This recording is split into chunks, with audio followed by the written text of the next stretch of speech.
Tonight, battling cold weather breakdowns. A lot of the problems we've seen are battery related. Some people don't have proper tires on their cars right now. Hard lessons about staying prepared. That might be top of your list of priorities if you can't remember the last time you checked your car battery. During the season's harshest conditions. More trouble in Toyland.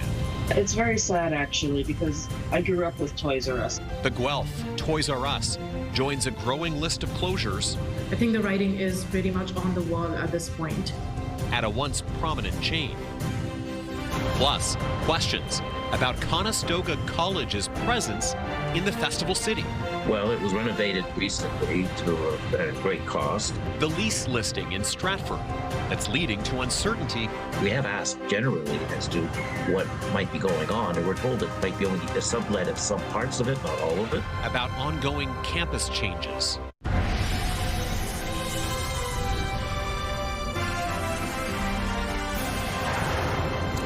Good evening. Another bitterly cold night is setting in across southern Ontario, and this coming weekend is expected to be even worse. The conditions have been challenging on several fronts, including for many people who are just trying to get around but battling car trouble. Let's head outside now to CTV's Colton Weens in Kitchener tonight. Colton, no question, a frigid evening out there, and the temperatures really starting to impact people on their drives. Yeah, Tony, it's really cold outside, and the auto experts I spoke with today tell me they're actually seeing an increase of the number of customers calling in with battery issues, and they expect that to increase even more as the week goes on, saying the average battery in a vehicle lasts around 3 to 5 years, so getting it checked regularly is important to avoid getting stuck in frigid temperatures like this.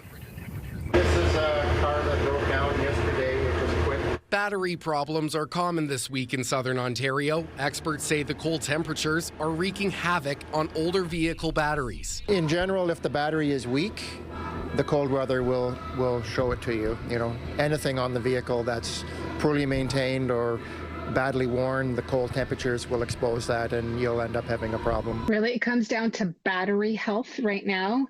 A lot of people are getting to their vehicles, they're turning it on and realizing their battery is just not making it through the winter months. Experts say parking indoors is best if it's possible.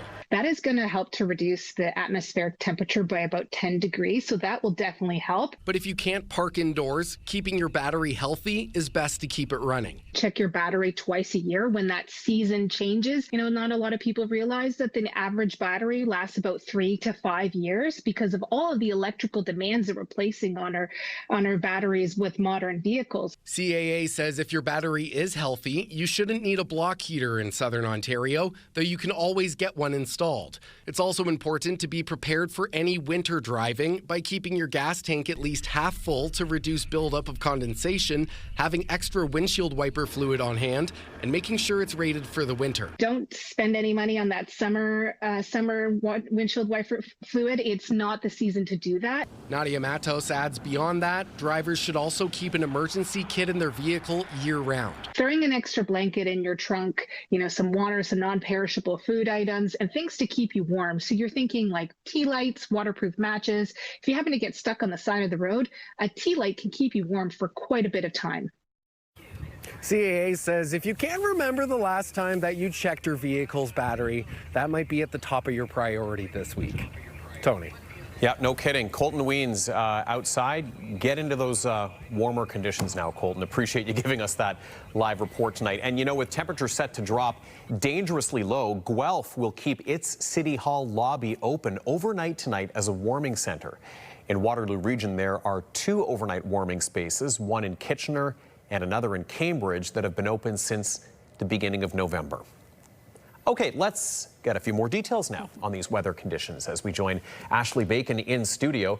I gotta say, today was the worst of it this season so far, I believe. It was absolutely frigid out there and deceiving because that sun was out and looked beautiful. It was hard not to go for a walk, Tony, but any exposed skin did not take very long to realize just how cold it was. Dangerous cold in some areas. Now, we've got lots to talk about with weather tonight. I'm going to start with some warnings that have just been issued by Environment Canada in the last hour or so. In the purple zone here, it's like pink purple, we're looking at another 15 to 20 centimeters of snow. That's going to bring around 50 kilometer-an-hour winds with it as well. Of course, when we combine the two, that means snow squalls, it could mean visibility reduced, and of course, potentially road closures throughout the day. It's expected to start falling in the morning and to continue throughout most of the day tomorrow. So your commutes might be a little slower than usual. In the yellow zone up near Wyerton and Bruce Peninsula, this is the remnants of yesterday's storm. They're still seeing around 5 to 10 centimeters expected and 50 to 60 kilometer-an-hour wind gusts. I'll have, of course, more details on this a little later in the show. Right now, we're looking at minus 13 in Waterloo region, feeling much colder than that, closer to minus 22 with the wind chill. And that wind is a south by southwest wind at 28 kilometers an hour at this hour, Tony. It's going to be another wild winter ride just ahead of your weekend. It certainly will be, Ashley. Thank you for that. And okay, we're going to move on now to our next item in the show, and we'll get back to more of those weather conditions in just a moment. Well, a Brampton man charged in a large-scale vehicle crime investigation won't have to answer to those charges anymore. He's been granted a stay of court proceedings. The judge granted a defense request in a Brampton court today, citing a violation of the accused's charter rights. The delay in the case was more than 18 months. Milton Hilton was charged in 2024 with 168 offenses, including uttering forged documents and trafficking in stolen goods. At the time, police say the accused worked as a third party, allegedly registering several vehicles through Service Ontario that had been illegally revinned to make them appear legitimate. Police allege Hilton had been operating as an unlicensed car dealer and broker. Another sign of trouble at Toys R Us. The Guelph location is one of the latest to shut down. CTV's Spencer Turcott finds out what the future may hold for the long-standing retailer. There were some disappointed shoppers in Guelph on Tuesday as they showed up to locked doors at Toys R Us. This notice was posted out front at the Stone Road Mall location. It indicates the lease was terminated as of Saturday due to non-payment of rent. Surprising for Kat Johnston, who worked at the location over the holidays after being hired on as a seasonal employee. That really shocked me when I heard that. I was actually quite sad because Toys R Us is an amazing store to shop at, and now there's not going to be a location. Primaris owns the mall and many other shopping centers around the country. Its president tells CTV News that all Toys R Us locations in our portfolio are now closed. The next closest location is in Kitchener, but that store is up for sale. We heard about the Kitchener location, and we had a lot of people asking about ours, but we just said that as far as we know, nothing is happening because we hadn't heard anything. It's a situation that's playing out at Toys R Us stores across Canada. In BC, there's no more Toys R Us store. In Alberta as well. Their last store was in Calgary, which again shut down in January. So I think the number of stores that they had originally was about 100. And I think they've closed about 60 locations. Pretinder Carr from the University of Guelph's Marketing and Consumer Studies Department says the company hasn't kept up with the times. Their online presence is very weak. And nowadays, their target market, which is kids, even adults, they have chosen to do the toy shopping online. Meaning their competitors are juggernauts like Amazon and Walmart, who are hard to keep up with. So the end could be near for Toys R Us, who did not respond to our request for comment today. I'm a big kid at heart, which is why I love working at a toy store. It's very sad, actually, because I grew up with Toys R Us, obviously. I think the writing is pretty much on the wall at this point. Spencer Turcott, CTV News, Guelph. Now to concerns about the future of the brand new Conestoga College campus in Stratford. After opening the Erie Street location in September, the building was put up for lease before the end of the first semester. CTV's Jeff Pickle has more. Conestoga College has been in Stratford for decades, but the Erie Street campus, steps from downtown, was the start of something new. Well, it was renovated recently to a great cost. great facility now. It has a great history and a connection to Stratford. After the first students were welcomed in September of 2025, the college put the building up for rent in October. The listing describes it as a beautifully renovated space in the heart of downtown, featuring flexible open workspaces that can serve as meeting rooms or offices. The union believes that the college does not plan on abandoning the building, but possibly subleasing a portion of it. We have asked generally as to what might be going on, and we're told it might be only a sublet of some parts of it, not all of it. But although the advertisement certainly seems to be different from that statement. This comes after a number of real estate consolidations within Conestoga over the past several months. In Kitchener, all classes at Market Square were moved to the Yonge Street location, and in Brantford, the Colborne Street campus closed, moving everything to Wellington Street. This news coming as a surprise to many in the community. The city of Stratford say they were unaware the college was looking into leasing some of the property.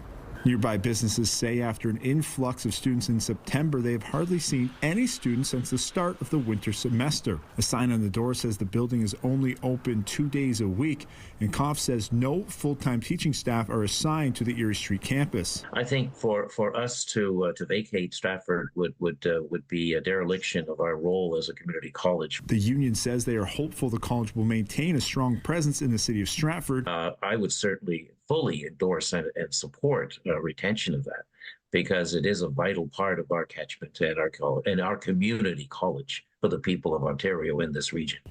We reached out to Conestoga College for more information, but did not get a reply in time for air. Jeff Pickle, CTV News, Stratford. Well, strong words from Canada's Prime Minister today addressing leaders at the World Economic Forum in Switzerland. Without mentioning the U.S. President, Mark Carney said the rules-based world order is fading and it's time to adapt. He also reaffirmed Canada's support for Greenland. CTV's Annie Bergeron-Oliver is in Davos with more. Nestled in the usually calm mountains of the ski town Davos, a chaotic meeting of hundreds of politicians and top business leaders at the World Economic Forum that this year Prime Minister Mark Carney used to deliver a frank message about the future. The old order is not coming back. We shouldn't mourn it. Nostalgia is not a strategy. But we believe that from the fracture, we can build something bigger, better, stronger, more just. Carney declared the U.S.-led world order dead and said countries must turn inward now that it's clear integration can lead to subordination. Call it what it is, a system of intensifying great power rivalry where the most powerful pursue their interests using economic integration as coercion. Withstanding those economic shocks, the Prime Minister said will require like-minded countries to pivot, to work together to hedge uncertainty.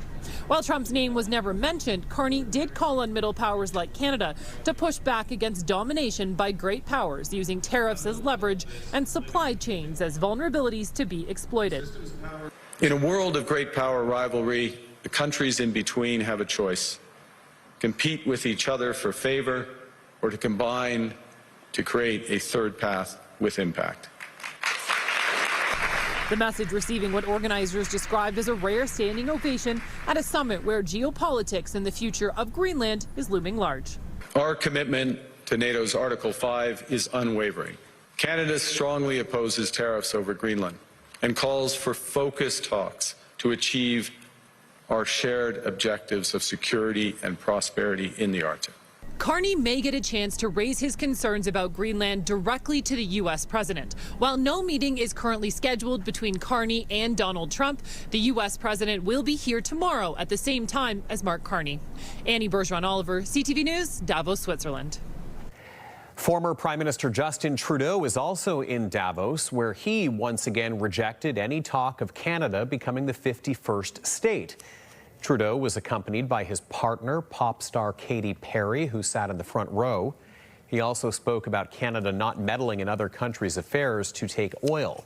He and Perry ducked out after his talk without speaking to Canadian journalists who attempted to ask them questions. A lot of chatter today over an image that Donald Trump shared on social media, which showed Canada and Greenland draped in the American flag. CTV's Mike LeCouture is looking into reaction here in Canada. The original photo came from an August meeting between President Donald Trump and European leaders. It shows them in the Oval Office with a map of Ukraine and Russia in the background. A newly doctored version posted by Trump shows a different type of expansionism. The new map shows the stars and stripes painted over Greenland, Venezuela, and Canada. He wants to be in control. He wants to manage. He wants to run the hemisphere and be a dictator. Former Foreign Affairs Minister Lloyd Axworthy believes Canada needs to push back. I think it's about time we showed a little sort of what the hell is going on, Mr. Trump? Would you stop this nonsense? Because if he's not confronted, then he will feel emboldened to go ahead. Now, the Globe and Mail is reporting hypothetical responses to a U.S. military invasion are being modeled by the Canadian Armed Forces. However, the Foreign Affairs Minister would only speak broadly about national defense. To always ensure that the defense and protection of our country is first and foremost on top of our list of priorities. CTV News requested a comment from the Canadian Armed Forces, but we did not get one. Trump has mused about taking over Canada for more than a year, but one of his former advisors downplayed the seriousness of that particular post. But just in an interview that he did a few hours ago, he didn't say anything about the United States taking over Canada, and in fact referred to Canada's interest also in the Arctic. So I wouldn't be too concerned about that from the Canadian perspective. Kellyanne Shaw says Trump is having a little fun with that post, but for many in Canada, it's serious. Mike Lecouteur, CTV News, Ottawa. There was a dazzling display in the sky as the Northern Lights put on a show last night. Scenes like this in various regions of the world, Germany, parts of the U.S., China, and Hungary, were treated to spectacular displays. Experts say they resulted from a severe geomagnetic storm. In the UK, heightened solar wind activity pushed geomagnetic levels high enough for the aurora borealis to be seen across a wide area, including places well south of their typical range. Sign up for the CTV Kitchener newsletter to stay in the know each and every day.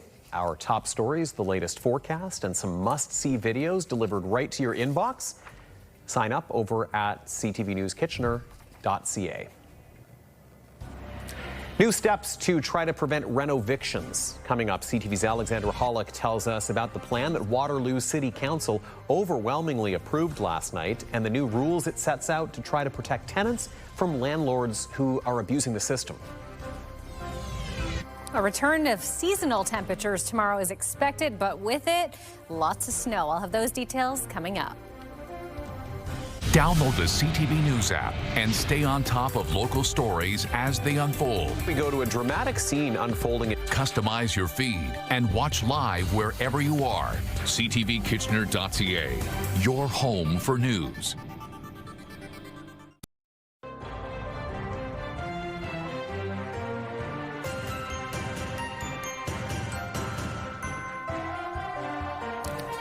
The city of Waterloo is moving forward with a renoviction bylaw, despite city staff and the mayor recommending against it at this time. Advocates say it is a win for tenants, but there's still more work to be done. CTV's Alexandra Hollick reports. Who are we? And what do we want? A rally cry for a renoviction bylaw in Waterloo was answered by most of City Council Monday night. I'm going to call the vote. All in favor?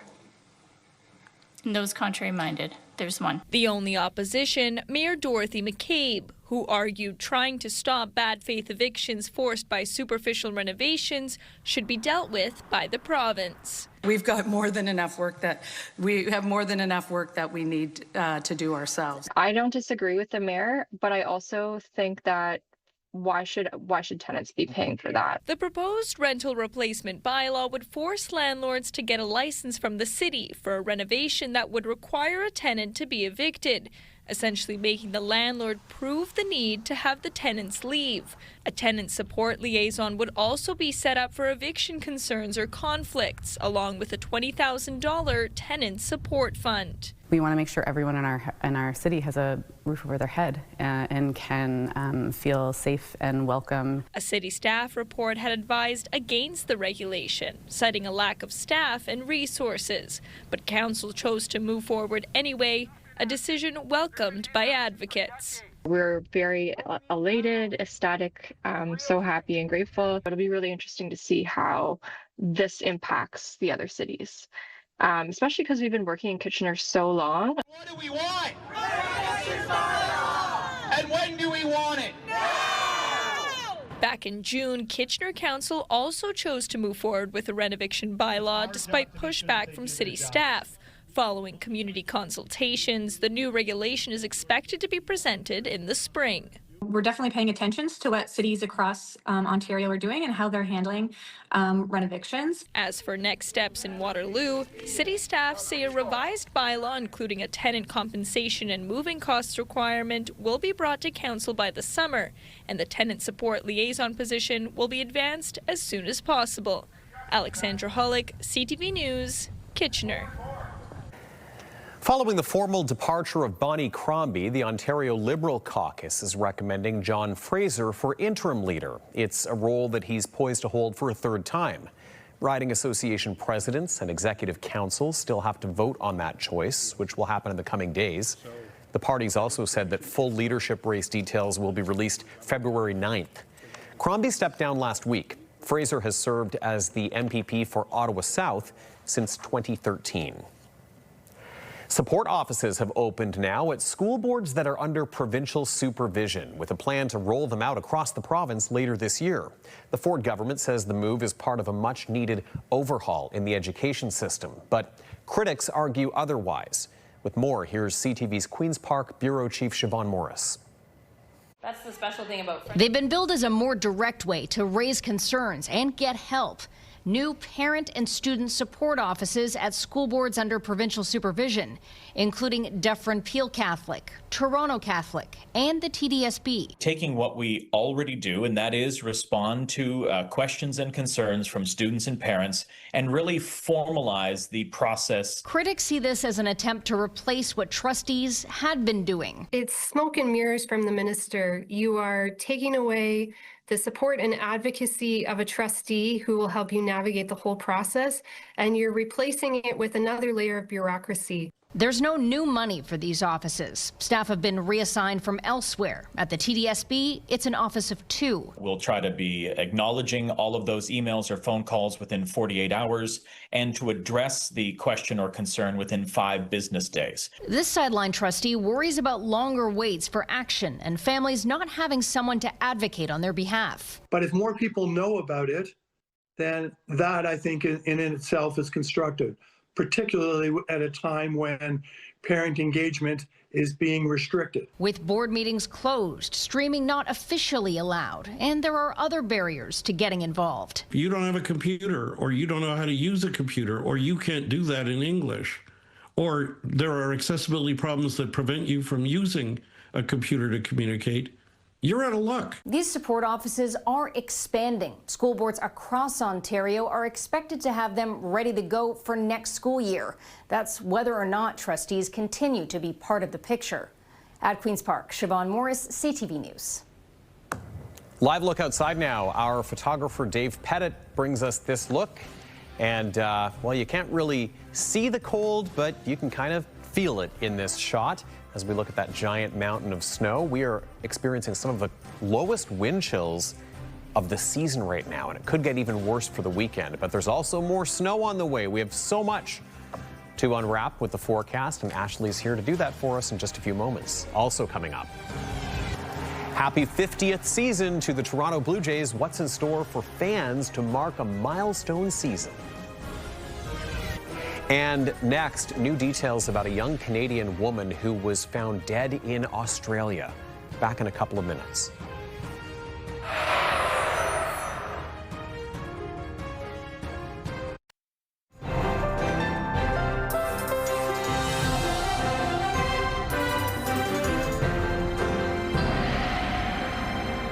We're back, and Ashley's back, and you have been frantically running around. It's one of those days where if you're handling weather duties, you have to keep changing what you basically prepare for the forecast. Things are on the fly. I'm not a forecaster, but we look to our friends at Environment Canada to do the forecasting, and there's a lot going on this winter. And of course, a lot going on in the next 12 to 24 hours yet again. Let's take a look outside. Let's get right into it because there's lots to talk about. It is, let's call it the calm before the storm. It is still very, very cold out there this hour and will continue to drop over the next few hours. So that is going to unfortunately be the theme for the next few days. But the good news is tomorrow is looking like we're going to rebound back to normal temperatures. But for now, we are looking at frigid temperatures this night. But before we get into our main weather forecast, I want to take a look at some of the snowfall we saw around the region today. This video was taken in Saugeen Beach, an area that has had north of 40 centimeters of snowfall over the latest storm. And of course, I feel so bad for those little birds working extra hard for a snack from their feeder during this harsh winter. And here is what Highway 86 at Macton looked like around 2 p.m. this afternoon. Of course, blowing snow causing poor visibility. It's going to be similar conditions through much of southwestern Ontario over the next couple of days. All right, let's take a look now at our alerts board, and it is going to be, unfortunately, another round of winter weather tomorrow. Strong southwest winds are expected tomorrow. That will cause blowing and drifting snow. Stratford to Goderich may see even heavier snow because of the input from Lake Huron. So, of course, we are still expecting that system to push through most of Wednesday afternoon and into potentially Thursday morning. Around 15 to 20 centimeters of snow accompanied by 50-kilometer-an-hour winds. Up near Bruce Peninsula, we're still seeing around 5 to 10 centimeters of snow fall through this system. This is the previous system that's moving out now. That was what caused yesterday's dumping of snow. But by the time we get up tomorrow morning, we're going to start to see even more precipitation move right through the region. Heaviest at times through the afternoon, and then hopefully tapering off by the evening. Okay, let's talk about what's happening right now across the country with temperatures starting on the west coast. -7 in Prince George, but a balmy 8 degrees in Vancouver and 9 in Victoria. Gosh, that would feel like summer right now. -1 in Edmonton. Saskatoon, -10, -22 in Thompson. So feeling much colder as we move eastward. -18 in Thunder Bay, -13 in Sudbury, and -18 in Quebec City. On the East Coast, St. John's is feeling much warmer than we are here at -1, -7 in Charlottetown. Now looking closer to home here in Kitchener-Waterloo, we're sitting at -14 this hour, rather. That feels closer to -23 with the wind chill. So if you are out and about, make sure you cover up as much exposed skin as possible. Well, overnight conditions are not faring much better. We're expected to get down to -17, feeling closer to -27 with the wind chill, with around a 40% chance of flurries through the night. Now that snow is really going to start to pick up tomorrow, but temperatures rebounding back to normal for this time of year, and we're expecting a daytime high of around -3. So I will take that over the -23.4 felt in 2022 any day of the week. Now, great news here. We're getting more daylight. Sun rising at 7:49 a.m. and setting at 5:18 p.m. So although it is cold, it's snowy, it's wintry, we're getting a little more daylight. I'll take that all day long. Let's take a look at our 7-day forecast starting in Waterloo region. Those flurries continuing into Thursday will also mean the temperatures will also start to drop by Thursday night, back down to -16 overnight. But Friday, take a look at that, Tony. -13 is an expected daytime high, -24 as an overnight low. Now that is before wind chill. Good news is, hopefully by Saturday, we might see some sun. In Lambton, Kent, Essex, similar conditions being felt through that region as well. Flurries continuing for Thursday, but the good news for you, -12 and a mixture of sun and cloud for your Friday and Saturday. And then finally in southern Georgian Bay, gosh, I feel for you folks. You're going to see another round of snow again Wednesday, 10 centimeters expected. Flurries continuing throughout the week and into the weekend, and with it, very cold temperatures. temperatures. Okay, let's take a look at our weather watcher photo today. This was brought to us by our very own CTV's own Jeff Turner. Took this shot. This is a snow dog in center Wellington. Yesterday, it happens when sunlight reflects through flat ice crystals, and it makes it look like a halo when the sun is low. We had so many beautiful viewer photos come through this afternoon, Tony. Thank you, everyone, for sending them in. There were so many to choose from, but that one really just, I think, captured the moment. Love that people are finding beautiful moments in these harsh conditions. You have to. Thanks, Ash. Thank you. Police in Australia are searching for answers following the discovery of the body of a Canadian teen this week. At this stage, it's too early to speculate on cause of death. We simply can't confirm whether this young lady drowned or died as a result of being attacked by dingoes. 19-year-old Piper James was from Campbell River, BC. Police in the Australian state of Queensland say her body was found yesterday morning on a beach on Fraser Island. They say it was surrounded by a pack of about 10 wild dogs. James had been working on the island for the last 6 weeks and was traveling with a fellow Canadian. The result of an autopsy expected by tomorrow. Global Affairs Canada is providing consular assistance to the family. Her father, Todd, posted a statement on Facebook reading, "Our hearts are shattered as we share the tragic loss of our beautiful daughter, Piper. We will always remember her infectious laugh and her kind spirit. I admired her strength and determination to go after her dreams. She was glad I was on board for her trip to Australia. LOL, she said, because I'm 18 and you can't stop me. Mostly, I loved hearing about and seeing the bonds and friendships she was developing as she grew into her beautiful self." James also says his daughter loved and was proud of her work at BC Wildfire Services and says so many people will miss her and that she will never be forgotten. Well, coffee is getting more and more costly. A price check on the affordability of the morning staple here in Canada coming up next.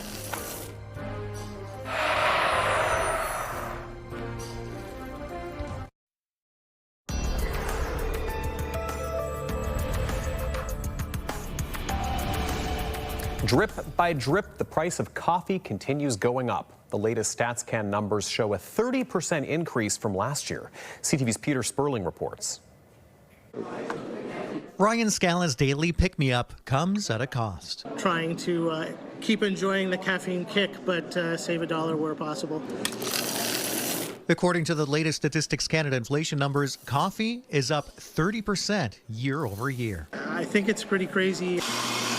With local roasters, coffee shops seeing an increase in what they pay for coffee too. Our price increase was between 40 and 45% rather than 30% because, again, a higher quality coffee, attract, definitely higher prices. At Happy Goat Coffee Company, owner Henry Assad says he's absorbed most of it, only raising prices slightly, about 5%. We need to keep our customers happy. Economists say there are several factors to blame, including bad growing weather and more global demand driving up prices. 2025 was not an easy year for coffee and coffee drinkers. Grocery expert Sylvain Charbois says grocery store prices the most impacted. Absolutely. And if you see a sale, grab a few bags. Something many coffee drinkers have noticed. I've noticed that for sure, that also with some brands that maybe I consider to be less quality are a lot more expensive. Yeah, they've gone up, but people need their coffee. They'll spend as much as they can to get it. I just buy whatever's on sale. It would be around $18 for the tub. Now it's $33. Despite the higher cost, Scala and others willing to pay. You need to start a day with a cup of coffee. It's a must. Peter Sperling, CTV News.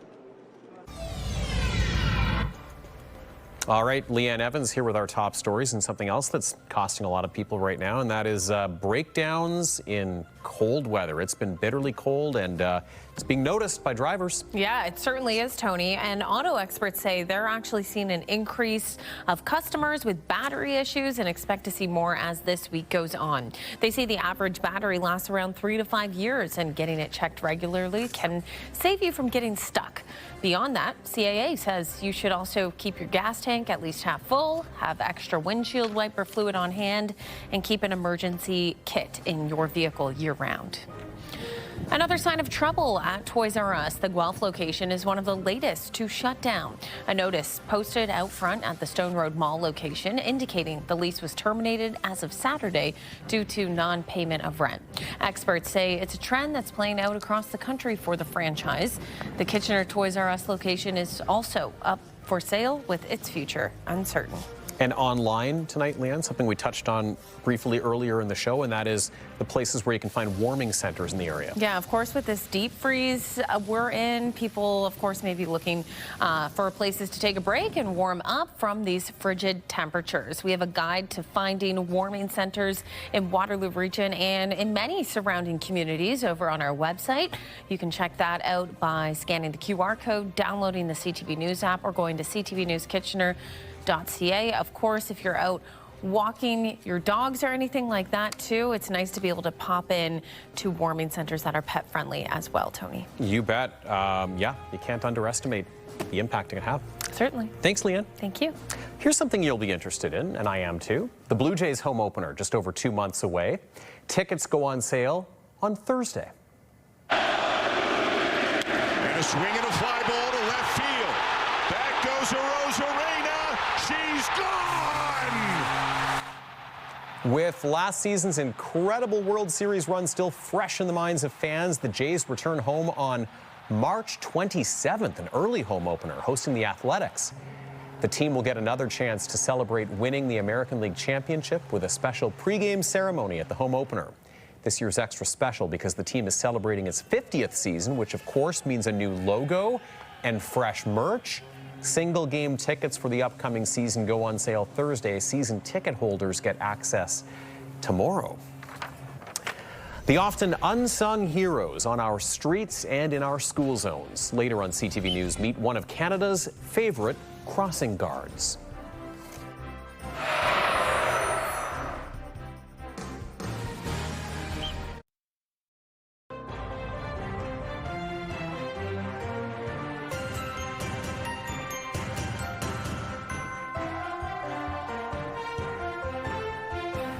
A new year is often a time for optimism, but for 1 in 9 households in Waterloo region, that reality looks very different. Data shows food security is not easing. In fact, it's getting worse.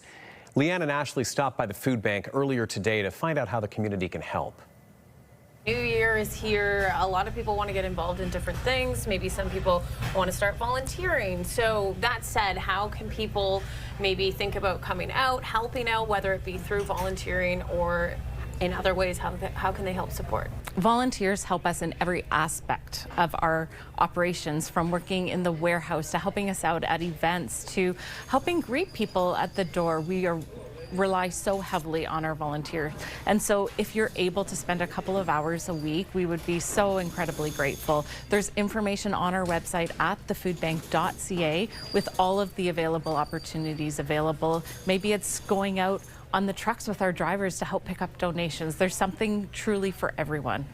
Now, of course, all donations are needed and so helpful, but let's talk about what is needed right now. So we've got a few items here, Kim. Pull-tab cans in particular. Now, why is this important? Not everyone has access to a can opener, and so pull-tab cans are great for people who can get quick access. And we also find that items that are in pull-tab cans often are full of protein and can almost be a meal in itself. And so it's really important, especially as we're heading into the winter months and it's a little colder. We know the warmth a good meal will provide. That is for sure. Well, a community is rallying together to help a cobbler in Toronto's Dufferin Mall. When a key piece of equipment broke down, those who rely on his services stepped up. Here's CTV's Corey Baird. For nearly a quarter of a century, Alazar Beyane has been repairing shoes. 10-hour days. Good morning, shoe repair. 7 days a week. It's not glamorous work, but it's kept him on stable footing until last month. This is the machine that's broken. This stitching machine, a cornerstone of his cobbling business, is busted. Over 60 years old, they literally don't make them like this anymore. And without it, Beyane wasn't sure how he could make things work. This is my right hand, you know. He thought about diversifying, focusing on key cutting instead, but his customers weren't prepared to say goodbye to their community cobbler. Full service. Enter Marcia Shandor, a longtime customer who keeps coming back for the craftsmanship and the unexpected honesty. He has so much integrity. I brought him shoes before that he will not fix because he says the mend won't last. And then one time I took them somewhere else. I didn't tell you this. I took them somewhere else and they mended it for $30 and it broke within 1 week. Determined to give back, she started a GoFundMe to replace the broken machine. No mean feat given the scarcity of parts and the goal of $11,000. Bayane had just one question. The first thing he said is this legal? Above board and soon to be above their target. In less than a month, they've reached 90% of their fundraising goal. A new stitching machine has been sourced and is on standby all the way from Germany. I was so overwhelmed, because I never expected that. People still are willing to help a stranger because there is good. There is still empathy. We still care about each other. The love and the support they showed me, I understand that how much they appreciate my service. Okay. I kind of liked them. I didn't want to really part with them. Corey Baird, CTV News, Toronto. A very cool story about something you don't see that often anymore. Over to Ashley now with a preview of Wake Up Weather. Well, it's going to be a snowy day out there tomorrow and windy and cold. We'll have more details on what you're going to look at in the morning when you wake up right after this break.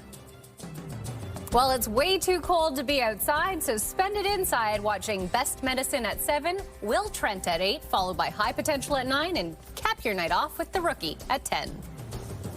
Tonight, the Prime Minister's bold foreign policy speech. We know the old order is not coming back. Plus, Mark Carney's blunt message about Greenland as Donald Trump prepares to take the Davos stage. Later on CTV National News and watch on Crave. I'm Angie. And I'm Sarge with Bounce 99.5's 4K Double Play. We're giving away $4,000 for 2 songs back to back. Listen weekdays 6A to 6P for back-to-back songs from the artist of the day. Then go to bounce995.ca for your chance to win.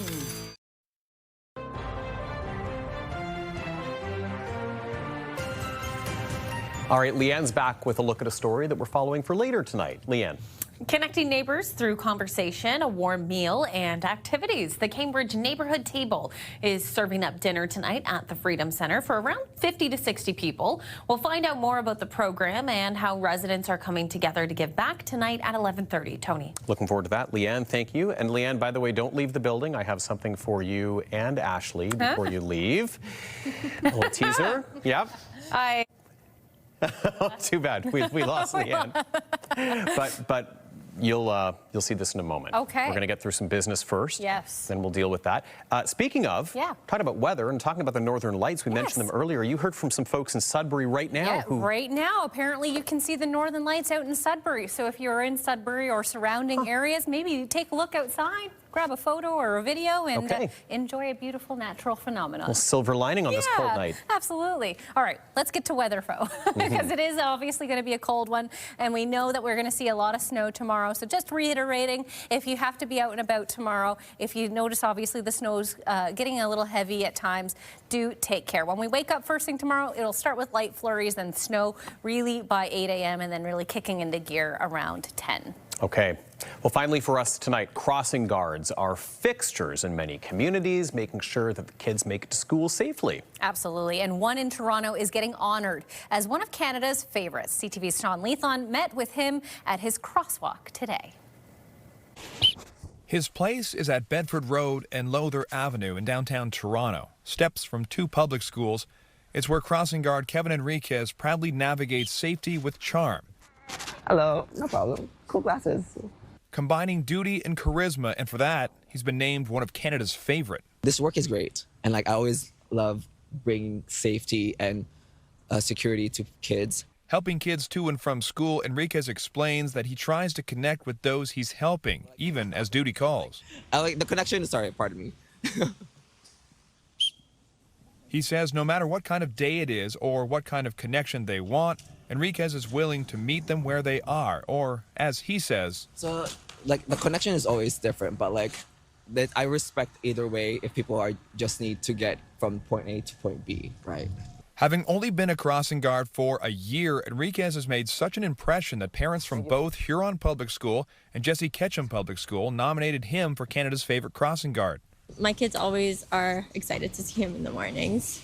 Even if it's a rainy day, he'll go out of his way to kind of make you smile like a rainbow in the rain. Of the 126 crossing guards nominated, Enriquez is one of only 3 winners from across Canada and the only one in Ontario. But for those kids, he's a leader. He's teaching them how to navigate those crossings safely every single day. Canada's favorite crossing guard has been awarded since 2005 by Charity Parachute, highlighting those who keep kids safe with a smile. When kids are happy crossing the streets, it kind of like starts their day off in schools as well. Kind of like it's like a domino effect.